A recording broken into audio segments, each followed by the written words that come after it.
I was born and raised in the quaint town of Harrow, a place so small that everyone knows your name and no secret stays hidden for long. After high school, I left for college, and soon after graduating, I dove headfirst into the retail industry. My passion wasn't just in sales, it was specifically in lingerie. Fueled by this drive, I worked tirelessly, eventually becoming the owner of a chain of lingerie boutiques that ranged from cozy local shops to upscale destinations. Despite my professional success, something always felt missing. That's when Henry came into my life. It all started with a simple friend request. His profile picture showed a man in a sharp suit with an even sharper gaze. Intrigued, I accepted, and soon discovered he was a lawyer, a detail that perfectly matched his polished appearance. Our first exchange was unassuming, but his humor and wit quickly drew me in. Late-night conversations with him became my solace after long, grueling days. We talked about everything, from silly topics like cheesy pickup lines to deeper, meaningful reflections. His messages brightened my evenings, and eventually, he suggested we meet in person. Our first meeting was at my favorite local cafe, renowned for its rich coffee. Henry was even more impressive in person. His charm and attentiveness far exceeded his online persona. We talked for hours, and by the time we parted ways, I couldn't deny the connection we shared. Over the next year, we grew closer, our relationship blossoming into something extraordinary. One chilly evening, as I was locking up one of my stores, Henry surprised me. His breath hung visibly in the cold air as he nervously held out a small, elegant box. With an earnest gaze, he began to speak. "Isa," he said, his voice trembling slightly, "we've been thriving together, just you and me. Recently, I realized it's time we made this official. I want you by my side forever. Will you marry me?"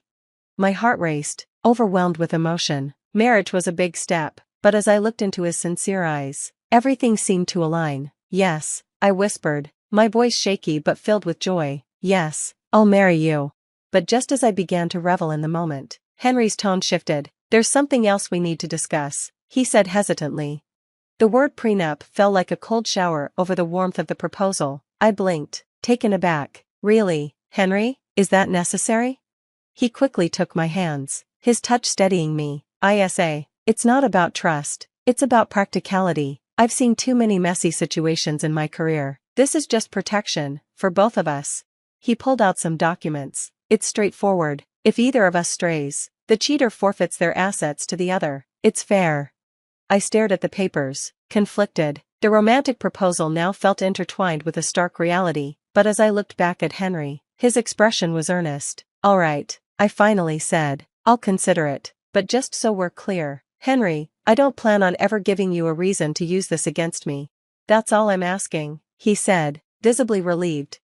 We celebrated that evening at a cozy restaurant, the warmth of the night momentarily making me forget the complexities of our conversation. Under the stars later, Henry pulled me close. "You know I love you, right? No document can change that." "I know," I replied, resting my head against his chest. "Just promise it won't come between us." "I promise," he said softly. A few days later, after consulting my own lawyer, I signed the prenup. It felt odd to sign something focused on the potential end of a relationship that had barely begun, but love is a gamble, and I was all in. For a while, we were the couple everyone admired, sharing laughs and stolen moments at gatherings, but as the months passed, subtle cracks began to form. The warmth we once shared started to cool. One day, during a shopping trip, we visited a perfume store where I chatted casually with a sales associate about different fragrances. After we left the store, Henry's demeanor shifted. His jaw was tight as he turned to me. "Who was that?" he asked sharply. Confused, I replied, "The sales associate? I was just asking about the perfumes." "Why?" His eyes were intense. "You seemed really into him," he accused. I stopped in my tracks, stunned by his insinuation. "Are you serious right now?" "I was discussing perfumes." "Henry, what's gotten into you?" I asked, baffled by his outburst. He scoffed, shaking his head. "Forget it. Let's just go home," he muttered, brushing the moment aside. But that incident was just the beginning of something deeper. Over the following weeks, Henry's jealousy became more pronounced. He grew colder, sulking or throwing sarcastic remarks anytime I so much as interacted with another man. At home, he became distant, often engrossed in his laptop or phone while I ate dinner alone, the silence between us heavier than the air. Unable to bear the growing tension, I confronted him one evening in his study. "Henry, We need to talk, I said, firmly closing his laptop to ensure he paid attention. He sighed deeply, rubbing his temples. "Isa, you don't understand the pressure I'm under at work. And when I see you laughing and chatting with other men, it gets to me. It feels like you don't respect our relationship enough to keep your distance," he said, his voice tinged with frustration. The conversation quickly escalated, both of us airing out unspoken frustrations and resentments. The wounds of our relationship bled raw, yet no solutions were found. The situation worsened when friends approached me with unsettling news. Henry had been spreading rumors, accusing me of flirting with other men. "Henry," I confronted him angrily one night, "you've been talking about me behind my back? Telling people I flirt with other guys? How could you?" "It's not like that," he stammered, trying to justify his actions. "I might have said something, but only because I see how they look at you. You're too friendly, Isa, and you have no right," I interrupted, furious. "You're supposed to support me, not tear me down with lies. How can you expect trust when you act like this?" The argument left both of us exhausted, the love we once shared now buried beneath layers of mistrust and bitterness. A few days later, I found a note on the kitchen counter. Henry's usually precise handwriting was rushed. "Isa, let's try to start over. Meet me at the Grandview Hotel, room 181, at 7:10 p.m. tonight. Let's put the past behind us and move forward. H." The gesture caught me off guard. Was this an olive branch? A chance to rebuild what we had lost? Despite my apprehension, hope stirred within me, fragile yet persistent. That entire day, my thoughts were consumed by the note and the possibility of a new beginning. By evening, hope fluttered in my chest like a delicate bird taking flight. But when I arrived at the hotel, Henry's demeanor shattered any expectations I had. He stood there, his face a mask of anger. "So the prodigal wife finally returns," he sneered, his voice thick with disdain. "Henry, something terrible happened tonight," I began, my voice trembling with urgency. "We need to talk." "Don't bother," he cut me off with a dramatic gesture, slamming a set of photographs onto the table. "Then explain these," he demanded furiously. Trembling, I picked up the photos. My blood ran cold. They showed me in a hotel room, entangled in a compromising position with a man I didn't recognize. My heart sank. "Henry, I swear," I stammered, horrified. "I don't know this man. I've never seen him before. Something bizarre happened tonight. I can't explain it." But Henry's fury was relentless, his trust in me crumbling before my eyes. I stammered, panic rising in my chest. Henry's scornful laugh sent a chill down my spine. "A monstrous mistake or just your monstrous actions? Marrying you was the real error," he declared coldly. Tears welled up in my eyes, but I steeled myself, determined to remain composed. "I didn't do this. Henry, you have to believe me," I pleaded desperately. He sneered, his tone venomous. "Believe you? Why should I? You're nothing but a liar and a cheater, and I'll make sure you don't get a dime from me. I'm taking this to court. I'll take everything." Grabbing his pre-packed suitcase, he stormed out, slamming the door behind him. The sound echoed through the now empty house, leaving me devastated.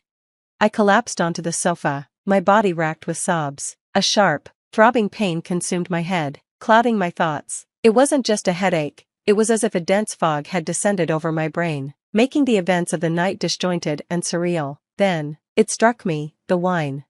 I had only had one glass, but the overwhelming dizziness and blackout were inexplicable. The symptoms were far too severe for such a small amount. Desperate for answers, I called my friend Riley, a nurse. "Riley, something's wrong," I blurted out, my voice shaky. I had one glass of wine, and everything went dark. I woke up hours later, and now Henry has these photos. None of it makes sense. Riley's tone was immediately serious. "Isa, it sounds like you might have been drugged. You need to go to a hospital or a lab and get tested immediately. Tell them everything, especially about the wine and your symptoms." Without hesitation, I drove to the lab, my mind racing to piece together fragments of the evening. I explained my ordeal to the technician, who solemnly drew several vials of blood for testing. Days later, a heavy letter from Henry landed on my doorstep. My hand shook as I opened it. The cold, formal language confirmed my worst fears. Henry was suing me for infidelity, aiming to strip me of everything based on our prenuptial agreement. The trial was set for a month away. Panicked, I called my lawyer, Jacob. His voice was a small comfort amid the turmoil. "Isa, come to my office. We need to strategize." When I arrived at his office, I spotted Henry outside, walking with a young man. My heart froze. The man looked eerily familiar. Then it hit me, he was the same individual from the incriminating photographs. Instinctively, I reached for my phone and began recording. I captured Henry and the young man exchanging an envelope, which the man quickly concealed. Adrenaline surged through me as I realized the potential importance of what I had just witnessed. In Jacob's office, I shared the video. His eyebrows shot up as he watched the secretive exchange. "This is significant, ISA. It looks highly suspicious. We need to involve an investigator," he said, dialing his contact immediately. Jacob's friend Wyatt, a seasoned investigator, agreed to take the case. He wasted no time trailing the young man and digging into his background.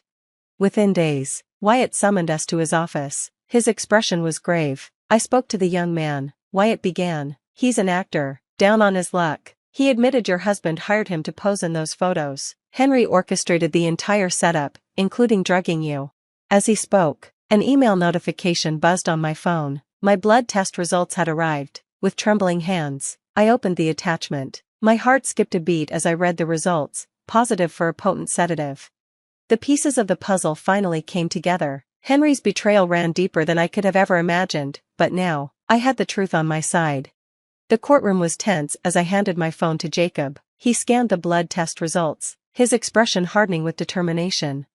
"ISA," he said firmly, "this is the evidence we need. Not only can we defend you, but we can also confront Henry effectively. We'll keep everything confidential until the court date. Let's catch him off guard." A week passed, and I tried to distract myself by focusing on my lingerie store. One afternoon, Henry walked in, smugly introducing me to Nova, his new fiancée. He flaunted their engagement, but his smile was hollow. Nova, much younger and seemingly unaware of Henry's true nature, observed me with curiosity and skepticism. Henry's arrogance was palpable as he declared, "Soon, this store will be mine."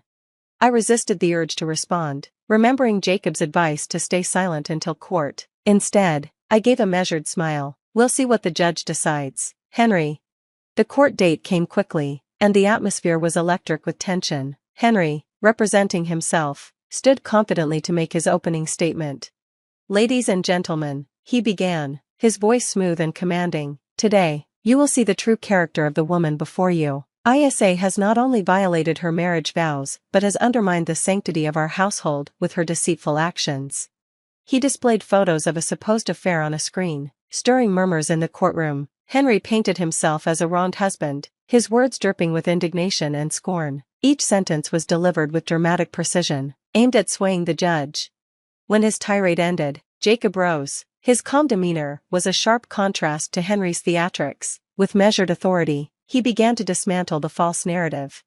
"Your Honor," Jacob stated, "the claims against my client are not only baseless but part of a calculated scheme by Mr. Clark." Jacob gestured toward the back of the courtroom, and the actor Henry had hired entered. The room buzzed with shock as the young man nervously recounted his involvement, admitting he was paid to stage a scene for Henry's fabricated evidence. His trembling voice added weight to the revelation.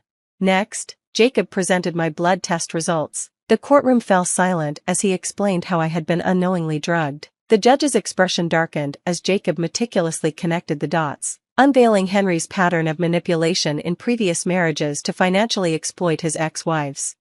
As Jacob concluded, he requested not only the dismissal of Henry's fraudulent claims, but also fair compensation for the ordeal I had endured. The judge deliberated before delivering her verdict. She ruled in my favor, voiding the prenuptial agreement and awarding me $60,010 in damages. Relief and vindication washed over me as tears welled in my eyes. Henry's face turned ashen. Nova, who had been silently observing, rushed out of the courtroom. She returned moments later to thank me for exposing the truth, then promptly left Henry for good. The trial's sensational details quickly made headlines. Henry's professional reputation was destroyed, and he lost his license to practice law. Encouraged by the revelations, his ex-wives filed lawsuits, exposing his long history of deceit. Financially and socially ruined, Henry was left with nothing. That evening, as I locked up my store and watched the sunset cast long shadows, I reflected on the journey. It had been a fight fraught with despair, but it was also a testament to resilience and the pursuit of justice. I had faced the storm and emerged stronger, with the truth as my shield.